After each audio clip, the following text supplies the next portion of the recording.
Hello YouTubers, I just got my timing belt replaced. Did it myself.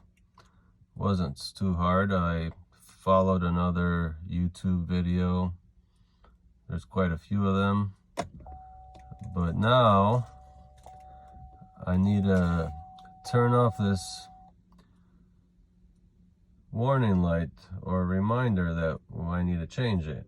So in order to do that, there's a fuse that needs to be removed, and that is located down over here,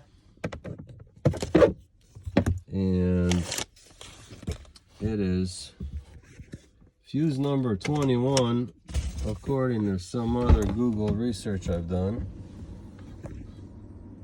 which is that blue one right there.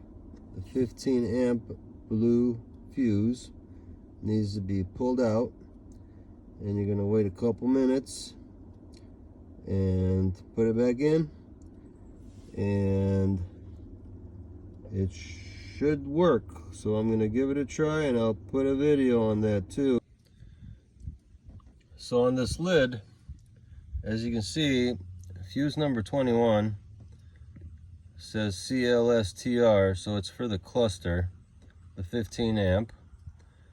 So that's the one I'm going to pry out and leave it out for a couple minutes and then put it back in, and it should work.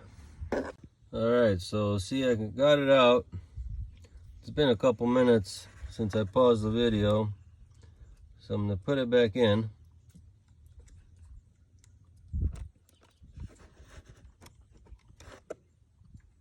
There you go. And so there you go. I got it in place.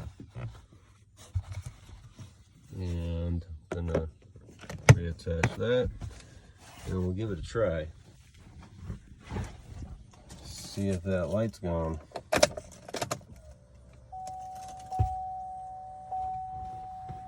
That's it. It worked.